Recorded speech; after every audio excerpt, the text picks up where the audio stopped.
Hi everyone, this is Attorney Lilian with Lilian Legal, and I help my clients get immigration status for themselves and for their family using the U.S. immigration laws.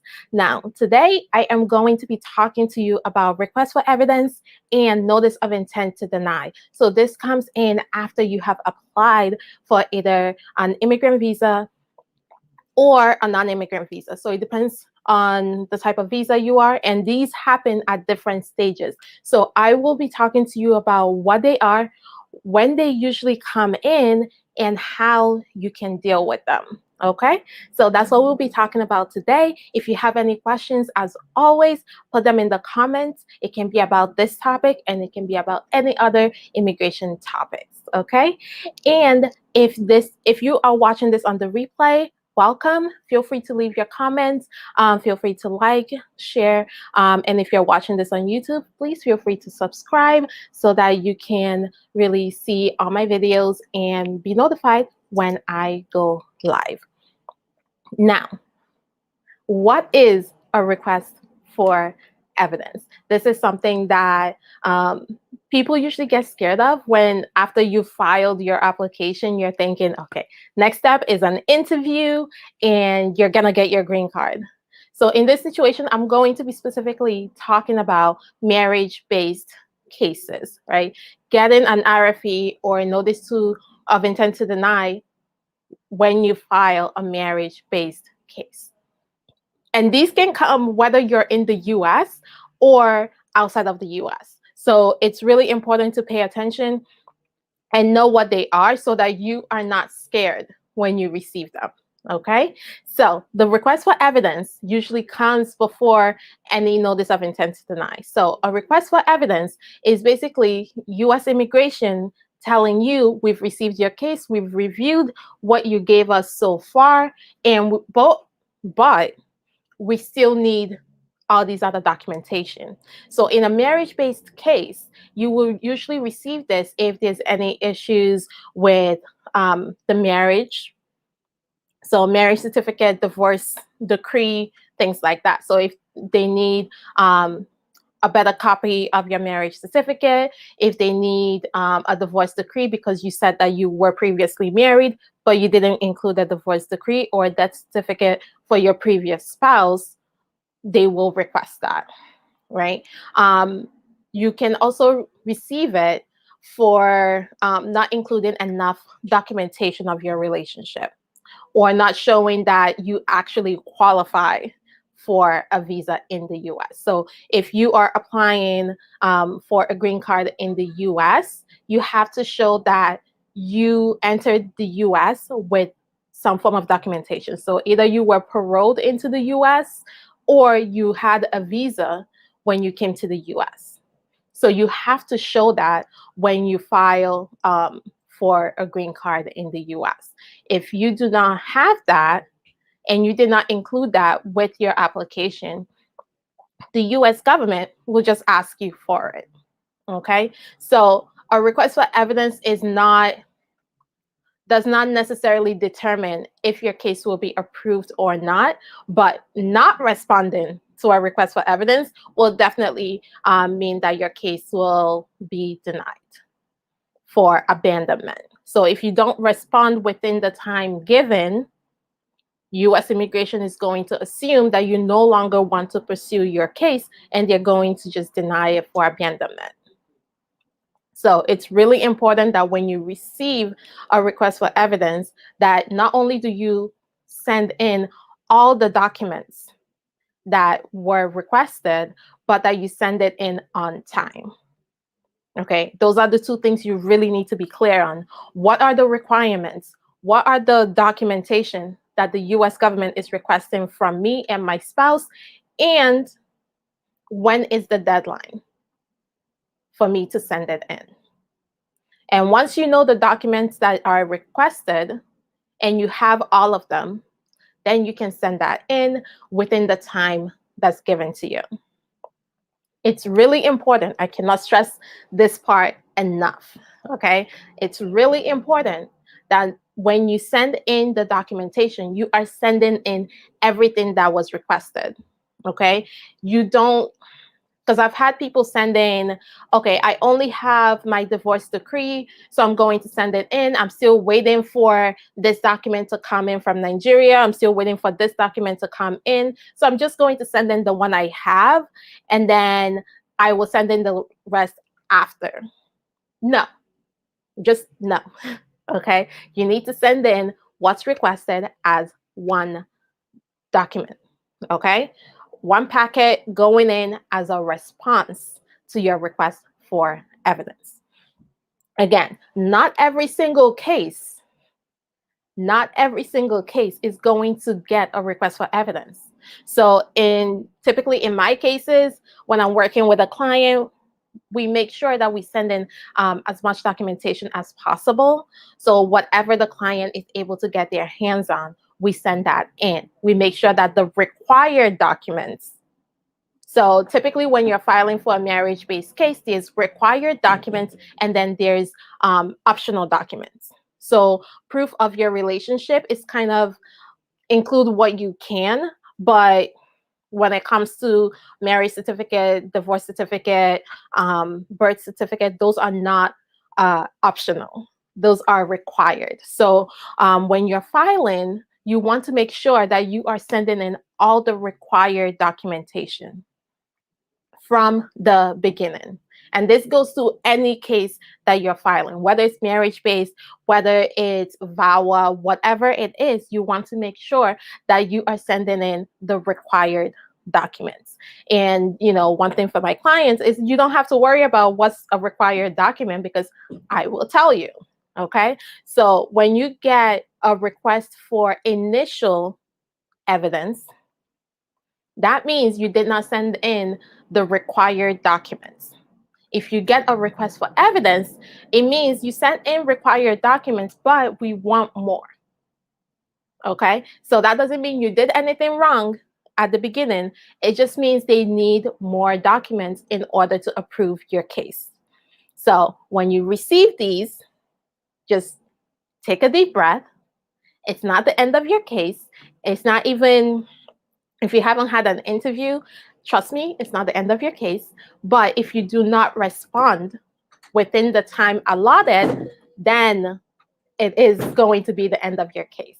Okay? So you really want to make sure, like I said, you meet the deadline and you submit all the documents that is required as one packet. Don't send it in piecemeals because you don't want anything to get lost, and you don't want to send in anything after the deadline because anything you send in after the deadline will most likely not be considered. Okay, so that is a request for evidence. If you have any questions on this, I know I might be going over it a little too fast, but if you are following along with me, if you are understanding what I'm saying, please feel free to just put a thumbs up in the comments, just so I know that you are with me and you understand what I'm saying here. So a request for evidence, like I said, not the end of your case, doesn't determine your case until basically you miss the deadline. Once you miss the deadline, it's going to be harder for you to respond. It's going to be harder to convince U.S. Immigration to reopen your case so that they will consider the evidence that you have. So deadlines matter for a request for evidence. Okay, so once you send in the request for evidence, if you haven't had an interview yet, you're either going to be set up for an interview, or in some situations, if you send in enough documents for a marriage-based case, they might approve your case without an interview. So again, responding to the request for evidence is very, very, very important because it can be the difference between you having to go in for an interview and you basically having a green card way sooner than you would if you had an interview scheduled. So it is really, really important that you pay attention to your deadlines and make sure you're sending in all your required documents and any other documents you have available to you at the time so that you don't have to get a request for evidence. Because one thing you need to know, a request for evidence delays your process. okay? So U.S. Immigration starts processing your case. They see that they need more documentation. They send you a request for evidence, and then they wait. That's it. They stop. Until they receive your response, they're not going to start processing your case again. So you want to make sure that you send everything that you have at the beginning. When you receive the request for evidence, you want to send in your response as soon as possible, just so your case will start moving again. And then after that, you might be set up for an interview, or your case might be approved without an interview, okay? Sometimes, right, this is when you get it in while your case is still processing. Sometimes you get a request for evidence after your interview. So let's say you go to your interview and you forgot to bring a document, right? Or something came up at the interview and the officer wants a specific document from you. Then the officer can send in a request for evidence for that specific document or documents that they need in order to decide your case. So if it comes in after your interview, again, once you send that in, the officer can start processing your case and making a final decision. And there is when we get into a notice of intent to deny, okay? So a notice of intent to deny is exactly what it is. It's a notice to you that the U.S. government intends to deny your case, and they will list out the facts and reasons that they want to deny your case. They're required. It's not even that they will. They're required by law to list out the reasons that they want to deny your case, because they have to give you an opportunity to respond. So anything that they can't later on deny your case based on something that they didn't include in a notice of intent to deny, because they did not give you an opportunity to respond to it. So you get a notice of intent to deny and you freak out, because that's usually what everyone does, okay? It's okay if you freak out, but just take a deep breath and actually look at the documents. Right? Look at why they're saying that they want to deny your case. And typically, it's based on your interview. This comes after your interview. Okay? So if you're going for your marriage-based interview and there's a lot of inconsistencies between your answer and your spouse's answer, they are going to send you a notice of intent to deny. So if you want to know the type of questions to expect on a marriage-based interview, feel free to watch my previous video. I did a whole live on that and answered some questions. So feel free to take a look at that before you go in for your interview, because you want to make sure that you do not get a notice of intent to deny, okay? Because again, that slows down your case. So both of these things, an RFE and a NOID, slow down your case. And that's not what we want, okay? We want your case to move through as quickly and as efficiently as possible, okay? So when you go to your interview and you or your spouse mess up, you're going to get a notice of intent to deny, and the officer is going to list out the reasons that they intend to deny your case. And then it's up to you and your spouse to basically prove to the officer by a preponderance of evidence. So that's the legal requirement. You really have to show the officer that even though you messed up at the interview, that does not mean that your marriage is not real. And you have to look at all the discrepancies from your interview and give a reason or an explanation of why those discrepancies happen, or why they're not even a discrepancy in the first place, okay? So for example, of something that officers have seen as a discrepancy but really wasn't, is where one person, let's say the one spouse says, our first date was when we went for coffee at Starbucks. Then the other spouse says our first date was when we went out to dinner and a movie. Now, one spouse might have thought that the coffee was just two friends hanging out, getting to know each other, and then the dinner was the actual date. So the coffee wasn't a date, but the dinner was a date to one spouse. And then to the other spouse, the coffee was the first date and not the dinner. The dinner is considered the second date for the other spouse. So that is not really a discrepancy, right?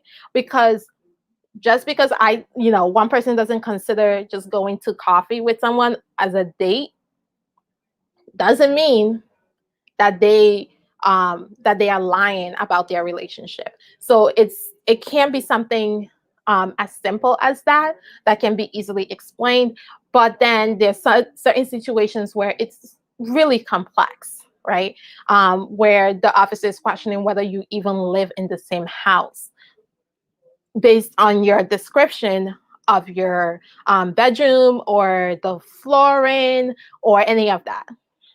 Okay, so there are situations where that can be the issue, where the officer is really nitpicking, and then there's situations where there's actual, like, real discrepancies that needs to be explained. So this is a notice of intent to deny is really your last chance to show the officer reasons why your case should be approved and why your marriage-based case is valid and real.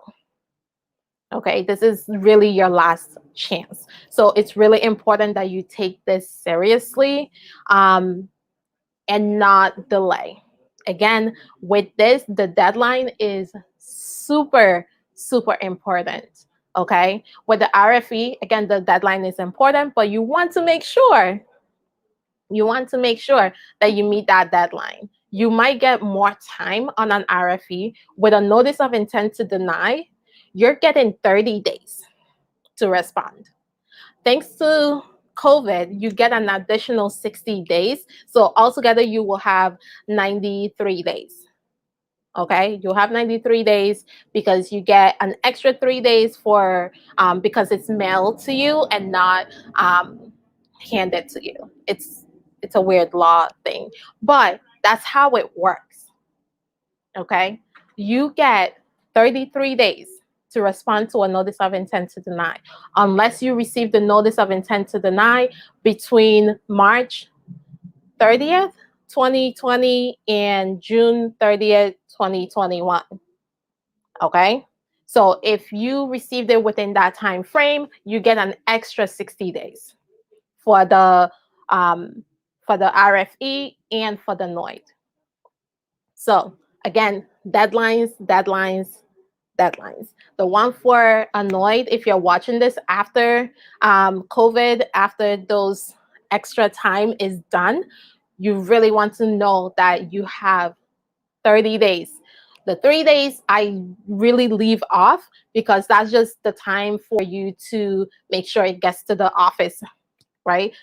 That's 3 days in the mail. That's how I put it for my clients. 3 days in the mail. Not that you have on the 33rd day, you send it out. No, it's received on the 33rd day, not sent on the 33rd day. So that's really the most important thing to note here is when you have to send it in. You want to make sure that you meet the deadline. Okay, you want to make sure that it is received by USCIS before the deadline or on the date of the deadline. So that's really the most important thing when it comes to this is not only are you responding, but meeting the deadline. Okay. Thank you, Emmanuel. Thanks for joining. As always, if you have any comments or questions, please put them in the comments section so that I can see them and respond to you. I am going over requests for evidence, RFEs, and notice of intent to deny, NOIDs. And I will, I'm going over what it is, what you have to send in, when you have to send it in by, and what generally leads to you getting a notice of intent to deny. Okay, this is basically the NOID, the notice of intent to deny, is the most crucial piece of your case. If you get that, you really want to buckle down, meet with your lawyer, your immigration lawyer, and figure out what needs to be done, the details. I like when I get these, or I get a client coming in with a NOID, there is just details. We need a lot of details. We need a lot of documentation. We need to respond to every single line on the NOID, right? You want to make sure that you are responding in a way that the officer is like, oh, that makes sense, right? Once you explain why, you both set a different date for your first date, and the officer's like, oh, okay, that makes sense. That's what you really want, is for your answer or your clarification to make sense to the officer, to make sense to just everyone. Okay. So if you have a lot of discrepancies during your interview, this is where you really, I'm going to say it again, you really need to buckle down. You really do. You need to buckle down, and both you and your spouse need to take this very seriously, because this is basically the difference between you getting a green card and not getting a green card. Okay. If you do get annoyed and after you send in your response, your case is still denied, you have two options, right? You can either appeal your case or you can file again and just include more documentation, and be prepared that the reasons given for denying your case is going to come up again. It doesn't go away just because you refile. It's still going to come up, but you want to include all the documentations and even more than you did the first time. And that's what I do with my clients. So when people come in after they send in a response to a NOID and it's still denied, and they come into me and ask me, what should I do? First thing I do is look at the response. Okay. If the response is weak, right? If the response doesn't include statements from both parties, it doesn't include additional documentation, it doesn't include much, I will usually, again, it depends on each case, but typically I would recommend refiling, because if your response wasn't strong, you probably want to refile and just get another chance to show the officer or US Immigration, because you might not get the same officer your second time around, but you want to show US Immigration that their concerns are not even valid, right? Because what I always say, by the time you get annoyed, that's a year that you're into your, at least a year that you're into your marriage, depending on how long you've been married before you filed, right? That's an additional year into your marriage. So that's additional years worth of documents that you can send in. So if you only send in one bank statement when you first applied, now you have a year's worth of bank statements showing that you're using the account for your second time around. Okay. So it's not really, you're not limited. So with an appeal, after you get that denial, you're sort of limited on what you can argue and what documents you can include. So you really want to make sure that if you're getting these, you're not coming to a lawyer after you respond. After you respond, you're going to a lawyer immediately you get these, because you want to have the best possible outcome. You want to have the best packet responding to this. So that's the spiel on that.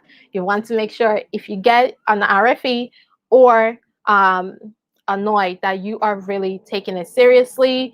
I'm not telling you to freak out, because that's not going to help the situation, but reaching out to a licensed US immigration attorney will help.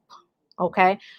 It will help you alleviate your stress, because now there's someone else that's taking that on for you and making sure that your case, that your response is as strong as it can possibly be.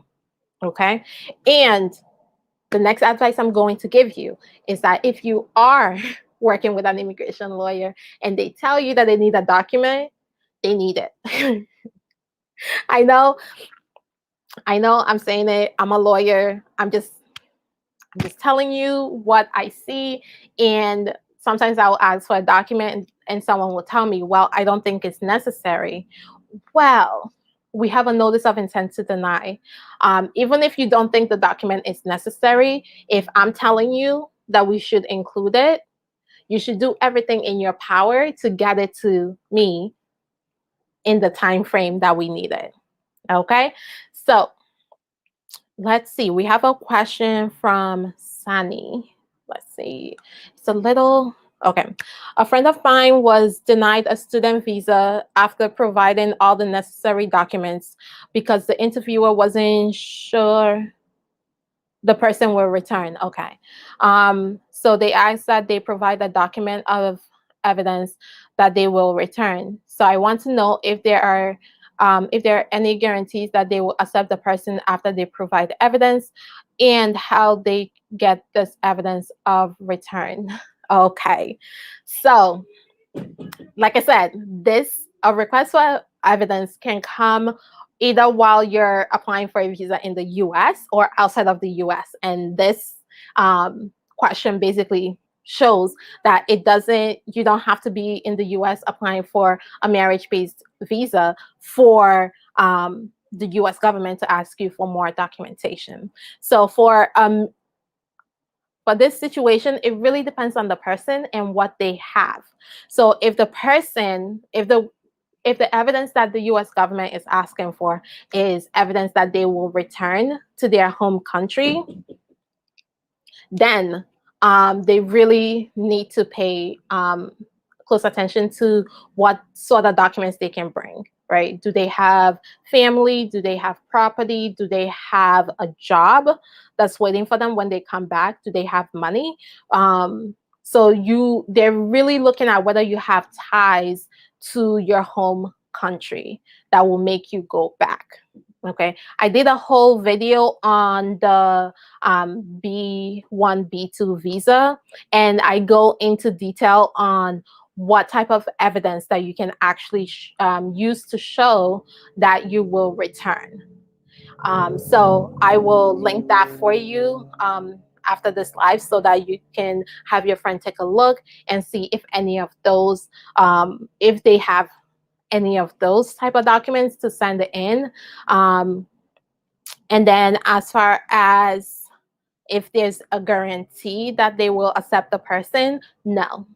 There's absolutely, with immigration, with US immigration specifically, there is absolutely no guarantees.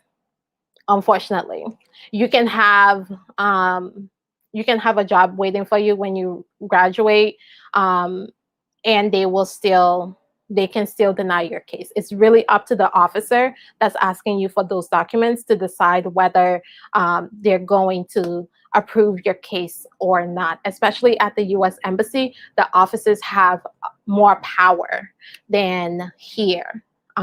So a lot of their decisions cannot be appealed. So it's really important that you have your friend, like I said, take a look at that video and see if any of the documents that I talk about, any of the situations apply to him, and then provide as much as possible. So for example, if they have, like I said, family, and it really depends on the person's age, their family's financial ability to support them is really important, or if they have their own financial ability to support themselves. If, let's say, it's someone that's 18 coming to the US, they really need to show that their family is well off to support them the whole time they're here for school, especially if they're going to be going to a 4-year college in the US. Okay? So I hope that answers your questions. But yeah, there's no guarantee, and they're going to need a lot of documents. Getting into the school is only one part of the whole student visa process, unfortunately. It would be better if getting into the school was the hardest part, because then at least you know you have to study, you have to pass certain, meet certain requirements. The schools are very clear on what test scores you need. But when it comes to actually getting the visa, that's where most people have the issue of showing that they will go back.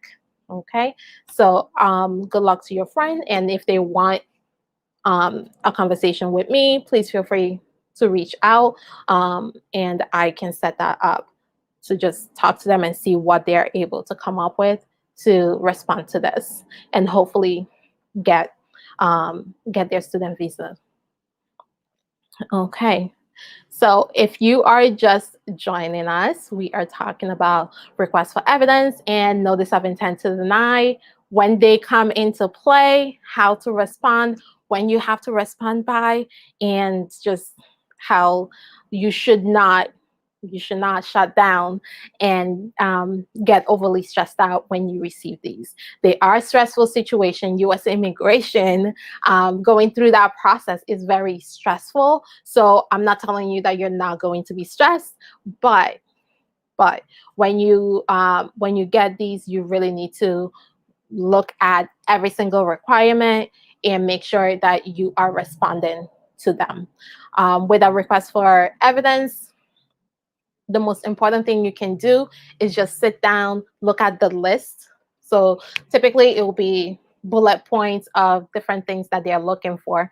Go through that and see what you already have on hand, what you need to request. I've had people that had to request. So if you're from Nigeria and you only have your birth certificate from the hospital, depending on when you were born, you're going to need one from the National Population Office. So the one that you get from the hospital is not going to be enough. And I've had people apply with just the certificate they received from the hospital. And U.S. immigration came back and said that they need the one from the actual national population. So if that's your situation, then the question is, how do you get that document in time to respond to the RFE? And that's why I don't want people to freak out about RFEs, because you do get a bit more time than a notice of intent to deny, which is very strict on time. Okay, notice of intent to deny gives you 33 days for them to receive your response. On RFE, you could get up to 87 days, right? So if that's your situation, you have more time than someone that gets a notice of intent to deny. So if you need to request the documents from outside of the US, I would say the day that you receive the request for evidence, you need to start requesting those documents. You need to start making contacts to get those documents to you. And the most important thing to remember is the 33 days and the 87 days is not from the day that you received it in the mail. Okay? So that's something else people don't understand, is that it's not the date that you received it in the mail, it's the date that's on the letter. So when you receive the letter, at the top, there's a date there. That's the date that you use to calculate your 33 days or whatever, how many days they give you for the request for evidence. That's the date that you use, not the date that you received it, unfortunately. So if it takes, for example, during COVID, like when we were still locked down and USPS was just taking forever to get mail to people, it can take like a week or 2 weeks after something is mailed out from USCIS for us to receive it. Luckily, we get that extra 60 days to respond. So we have that leeway, but that will be going away eventually. So we want, so I want you to know, again, deadlines. I can't say that enough. And then responding to a notice of intent to deny, you really really want to make sure that you are looking at all the requirements, all the things, every single line that the officer is saying is a reason for them to want to deny your case. Okay, you want to look at it and you want to present evidence that shows the officer that they are wrong. Okay, so I'll give you a quick example. So I've had a case where went to interview, the officer decided, so this was a US citizen filing for a spouse that's outside of the US. The spouse that's outside of the US went to the interview. The officer didn't like some of his answers to questions about his spouse and decided that they're going to send a notice of intent to deny because they just don't think the marriage is real. So how did we respond? That's the question, right? How do you respond to that? Since the US citizen spouse was not at the interview, so she doesn't know what happened. The spouse that's in outside of the US that went to the interview is only telling us based on their perspective. So looking at the notice of intent to deny the case, we had to figure out, okay, what's the real thing? What's the real issue? And the real issue was that the officer doesn't believe that their marriage is real. So then the easy thing to do is just to prove that the marriage is real. And how do you do that when one person is in the US and the other person is, like, let's say Nigeria? Like, it's going to take documentation. So that's where my people that love WhatsApp, that's where WhatsApp comes in, okay? This is where the technology that you use to communicate really can come in and help you, okay? If you text your spouse a lot, this is where you print out all your text messages and send that in. If you use WhatsApp a lot to talk to your spouse, especially if they're not in the US, this is where that comes in. I have printed over 400 pages of WhatsApp communication and send that in as evidence of a relationship, because I'm sorry, you do not get to 400 pages of WhatsApp chat with your spouse and you're not in a relationship, right? And you can see through your chat, especially if the person is not in the US, it's like, how's your day going? Oh, I sent you this. Oh, I talked to your family. Things like that. And even arguments, right? People always ask me, should we even include this? Like, we're arguing over here. And like, yeah, because real married couples argue. And if you are not in the same house because one person is in another country, how else are you going to argue, right? You're going to argue through the method that you use to communicate, okay? So those are things you can present to show that your marriage is real, especially if one party is not in the US.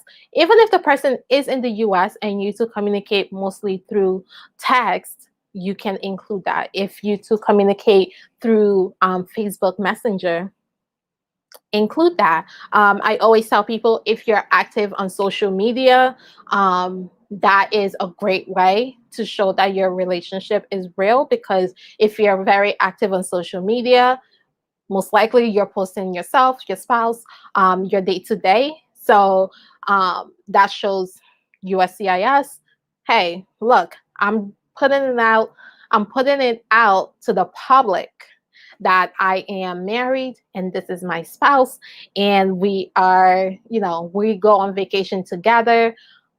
That is great evidence of your relationship. And if you did not include that to start, the notice of intent to deny is the time to include everything, okay?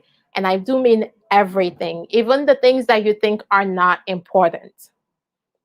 This is the time to include it. You want to put in as much evidence of your relationship as possible, okay? So, and then the other thing to keep in mind is, if you are working with a US licensed immigration lawyer, you want to make sure that you're listening to your lawyer. especially if they ask you for specific documents, that you are working to get those documents, that you and your spouse are on the same page and both are working to get whatever documents are requested, because those documents, we have experience on what type of documents that immigration needs for you to basically get your green card at this point. Okay, we know what they're looking for. So when we ask you for, let's say, you know, can you take a picture of your tiles in your house and send that? Don't look at us like we're weird.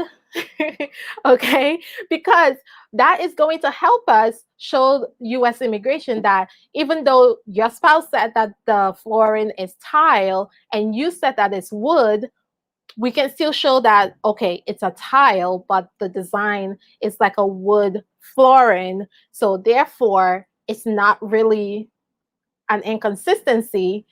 It's just one person thought it was tile by looking at it because they know that it's tile, and the other person from visually looking at it knows that, thinks that it's wood, because if you don't know it's tile, you would think it's wood because of the way it looks. So that's something to really keep in mind with this when we're asking you for these documents, even though, like I said, it might seem far off, there's a reason for it.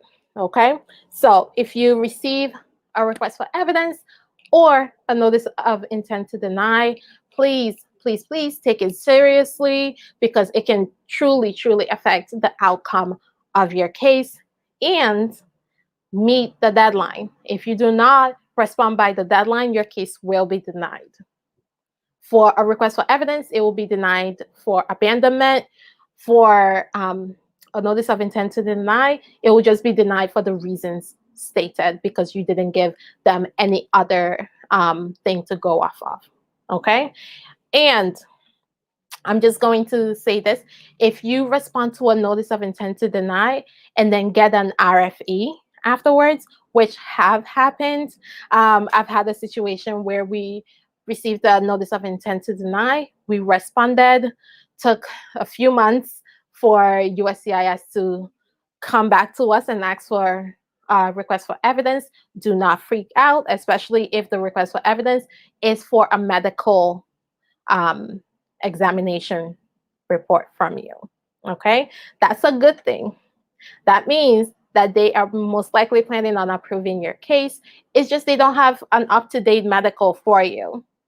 And once they receive that, they're most likely going to approve your case. So whatever it is that they request after you send in your response for a NOID, please feel free and to send it in as soon as possible, because that might be the only thing that they're missing in order to approve your case. So I hope you found that helpful. If you're watching this on the replay, please feel free to just go ahead and leave your questions in the comments. That's what this process is for. This is a chat, and I am happy to chat with y'all and give you the information. And if you found this video helpful, please feel free to like and share it.